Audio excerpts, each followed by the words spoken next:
Okay, so welcome back. After I've logged out and logged back in, Wireshark seems to be working just fine with a regular user. So Wireshark starts off and I get a list of all the interfaces from the left side. Now Wireshark is filled to the brim with options on end, but I'm gonna go over some of the basic ones here with you now so that you can orientate yourselves and know how to use its basic options and filters.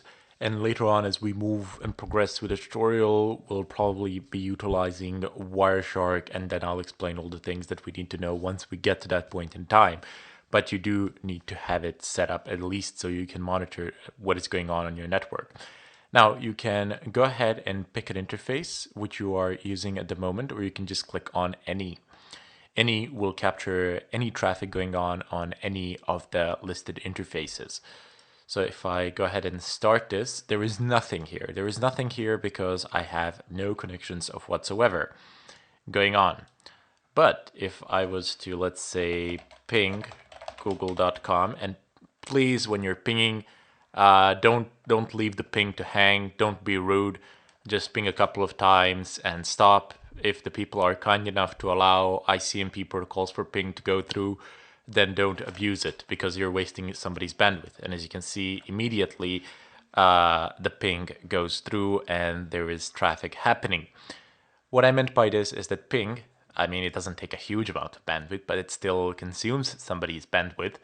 And if somebody's kind enough to allow you to ping them, then don't just leave the ping to go on in. Ping a couple of times, see if you have internet connectivity, see if you can get the packages going, press Control C, which is a universal interrupt on the Unix terminal. Anyway, so what do we got here? We have source IP address, destination IP address, and protocol. Those are the three main things that we are interested in here. Now you can apply filters here, and I'm just going to go ahead and open up a web browser. That's going to cause a ton load of connections to occur. And as you can see, it's beginning to fill itself just by opening it up and by going to the home page. So what I can do here is basically do some sort of filtering. I can say TCP, well actually UDP, a UDP protocol, and I can type in dot port and EQ for equals. Oops, am I missing something here? UDP dot port. Okay. Equals, and we're gonna say 53. 53 is the port for DNS servers. DNS servers work on the port 53. If I press enter, and you can see immediately that protocol has changed to DNS and all the queries. I have all my DNS queries here.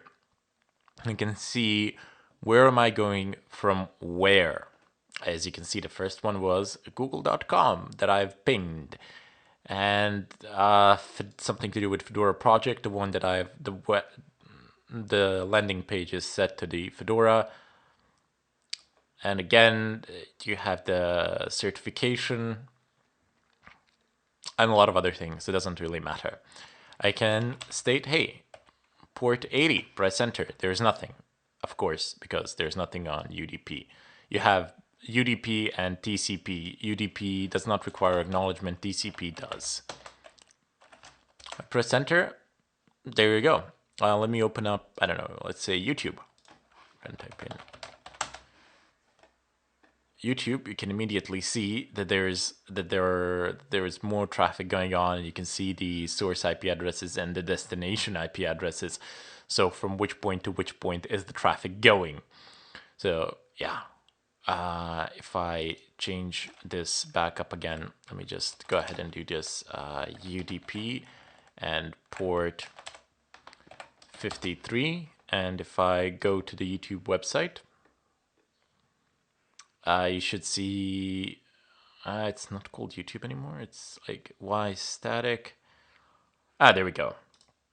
So there are some things for YouTube here. They have to be if I go over to their website, they're gonna appear there. So you can see towards which domains are you requesting, which domains are being requested from your machine.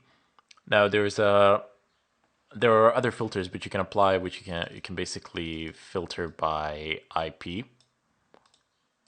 Okay. You can basically type in ip.dst, which is destination. Or you can type in src, which is the source. So DST, I want a destination IP. I want to filter by a destination IP, and you can just type in double equal mark, which also stands for equals. And what do we got here? Well, I'm not gonna. Let me just find an IP address here. Okay, let's use the 54 one. ip.dst equals, and we're gonna use the 54.229.105.92. Okay, so IP destination and all the requests towards this IP address have been listed here, all of them, down to the last one since the capture has started. So you have all of them. If you want to look by a source, you just change this IP to .src. So those are the two basic filters that I wanted to show you. One to filter by IP address, another one to filter by protocol and port. That's way you will be able to know what is going on your network. Now you can of course save these files, then open them up later on if you like with Wireshark as well. Nothing to it. We'll just save and double click on the saved file and that's it. Or just go onto File, Open, and then find the file which you have actually saved. Yeah. So that shouldn't be much of a problem. So these are the 3-4 basic things that you need to know about Wireshark, and this is how you configure it to run as a non-root user, which is the most important part of these setup videos. We're setting up our environment so that we can use it later on. Anyway, gonna go ahead and bid you farewell. And before I do, don't worry about some of these things here. The errors that you get, they're not really important.